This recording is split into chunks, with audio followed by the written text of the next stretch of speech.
Os ministros Moraes e Gilmar têm rendimentos turbinados por penduricalhos. O Ministério Público, Arthur Guimarães de Oliveira, informa que, ao longo de 12 meses do ano, Moraes ganhou do Ministério Público do Estado de São Paulo, onde ocupou o cargo de promotor de justiça entre 91 e 2002, um valor total líquido de R$ 177.645. O decano da Corte, Gilmar, atuou como procurador da República do Ministério Público Federal de 85 a 88. Depois disso, foi cedido para outros órgãos, mas continuou vinculado ao MPF até 2002. Nos meses de dezembro e março do ano passado, recebeu da instituição R$ 109.893,76 líquidos, segundo o portal da Transparência. A remuneração total líquida de Moraes no Supremo em 2024 foi de R$ 364 mil, a de Gilmar R$ 382 mil. Na prática, os recursos recebidos do Ministério Público turbinaram os rendimentos anuais deles em 49% para o Moraes e 29% para o Gilmar. O pagamento de penduricalhos no judiciário, que excedem o teto constitucional, 44 mil em 2024 e 46 mil em 2025, equivalente ao salário bruto de um ministro do Supremo, tem sido motivo de controvérsia após divulgação de casos em tribunais que chegam a alcançar centenas de milhares de reais num único mês. Essas verbas escapam do limite remuneratório, incluem indenizações diversas, auxílios para alimentação, saúde, moradia, abonos de permanência e outros direitos retroativos. O fato deles receberem essa parte da carreira do Ministério Público, dinheiro por ter feito carreira no MP, enfrenta questionamentos de parte de especialistas ouvidos pela Folha. Bom, deixa eu ver aqui se eles foram ouvidos também pela reportagem da Folha, para a gente trazer o registro, né? Não, me parece que não.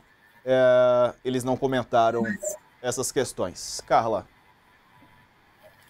Então, Diego, isso não é privilégio dos ministros Gilmar Mendes e Moraes, até convido a todos a acompanharem aí, a gente tem feito uma série de reportagens sobre o Brasil dos privilégios, começando com um foco justamente nesses privilégios que vêm do judiciário, né? Esse do ministro Gilmar Mendes e Moraes que você acabou de ler é um exemplo, mas existem vários outros exemplos, né, de benefícios, de medidas que eles conseguem ter rendimentos acima dos próprios ministros supremos, vários juízes. A matéria que a gente soltou hoje no Brasil dos Privilégios é que de 8 dos 10 juízes mais bem pagos em 2024, por exemplo, são aposentados, né?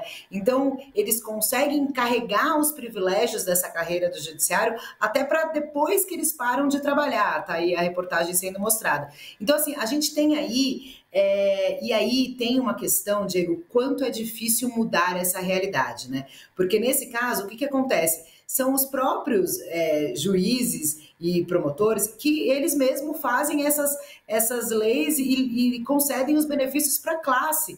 E aí é um espírito de classe muito grande entre juízes do Brasil inteiro. Dizem, é uma coisa que é uma máxima, né? Falam, olha, há muitos privilégios nos judiciários. E se você vai para as questões estaduais, é ainda maior, né? Você tem ali realidades e situações que são ganhos, que se a gente compara com a população brasileira, é um escárnio, assim, é realmente assustador o volume de recursos que ficam concentrados na mão dessas pessoas da carreira jurídica que trabalham, muitos deles, né, para o Estado. Por exemplo, a gente fez uma série, nessa série Brasil de Privilégios, tem aí algumas questões da AGU, Advocacia Geral da União. Tem a criação ali de um fundo de recursos que poderiam, né, ser do Estado, são do Estado, que acabam sendo pagos para os próprios advogados da União, que são cifras, assim, muito acima do teto. Então, assim, infelizmente é uma realidade que está posta, que é muito difícil de ser alterada, porque há esse corporativismo muito forte, e esse privilégio, eu acho que, pelo que a gente vislumbra, ele é muito mais gritante no judiciário, mas ele também existe no legislativo e no executivo. Por exemplo, no legislativo a verba de gabinete é imensa, auxílio paletó, auxílio moradia, com uma série de questões, auxílio gasolina, que você dá privilégios à classe política ou à classe jurídica que a maior parte dos brasileiros, evidentemente, não tem. Então, eu acho que é importante E aí, de novo, convido a todos a acompanharem essa série de reportagens que a gente está trazendo, porque o único caminho para eventualmente mudar uma realidade como essa, Diego, é que a sociedade comece a se revoltar com isso e peça e clame por mudanças desse tipo. Porque senão é assim e vai continuar sendo assim, e uma classe, né, poucas pessoas, uma classe muito beneficiada com muitos privilégios, ganhando muito, enquanto a maioria da população está aí pagando a conta. Enfim, acho que é importante colocar essa realidade aí também de extras verbas para os ministros do Supremo, mas não é um privilégio deles, há muitos privilégios na área jurídica como um todo, Diego. Não é exclusividade dos dois. Chama atenção, né, Sakamoto, esse Brasil dos privilégios, como diz a série do UOL. Acho que é importante você até fazer um comentário, porque o pessoal fala, poxa, mas você não acha que funcionários públicos de alta, que desempenham papéis relevantes não merecem ganhar salários mais altos? Claro que eu acho que merece. Da mesma forma, eu também acho que professores merecem ganhar salários mais altos. Enfermeiros e enfermeiras. Poxa, olha o que foi feito na época da Covid-19, né? Eles, junto com o médico, salvaram muitas vidas. A única diferença é que médico ganha muito bem em comparação ao enfermeiro, à enfermeira. Então, tem uma série de categorias que são fundamentais também no Brasil e que ganham muito pouco, né? A questão é que quando você tem categorias que conseguem se fazer representar exatamente porque estão à frente de tomar decisões importantes sobre quem denunciar, quem processar, quem prender, quem julgar, né, acaba garantindo, quem fiscalizar, acaba garantindo melhores resultados, né, de para melhores resultados para conseguir pressão para salários, para condições. Enquanto isso, por quê? Porque inclusive eles podem efetivamente estão analisando, estão julgando, estão processando, estão denunciando as categorias políticas, né? O legislativo, o executivo, né?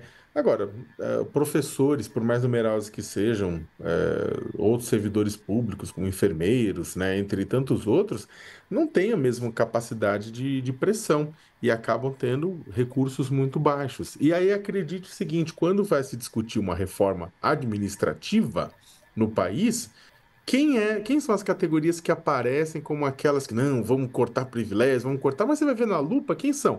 É professor, é enfermeiro, é gestor público, e não é necessariamente as categorias que ganham mais, né? Então, isso até incluindo também políticos, né, entre outros.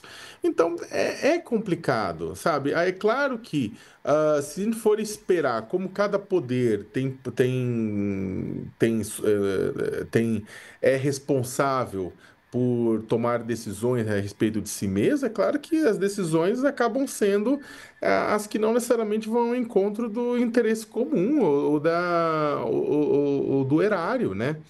Então a gente precisa. A questão é mais do que simplesmente combater o privilégio de um grupo. É olhar que você tem, enquanto sobe recursos que vão remunerando determinados grupos bem representados, outros ficam à míngua e são importantes. Professores e pessoal da saúde é importante.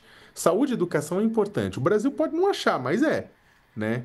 Então a gente precisa, não só em respeito ao recurso público, ao bom uso do dinheiro público, mas também em respeito a outras categorias que se esfolam no dia a dia, né? E não ganham nem uma porcentagem mínima do que esse pessoal ganha, né? É uma questão de justiça também no funcionalismo público, né? Agora, eu não vejo solução de curto prazo, né? A justiça há muito tempo a justiça, todo o sistema de justiça acaba fazendo pressão para garantir os seus privilégios, né? Então, não acho que vai mudar no curto prazo. Infelizmente, é importantíssimo as denúncias como aquelas que o UOL está fazendo, e é importantíssimo que seja discutido, sim, né, nos espaços devidos, né? Só que eu tenho baixa perspectiva, baixo certeza de que alguma coisa nisso vai mudar no curto prazo, infelizmente, Diego.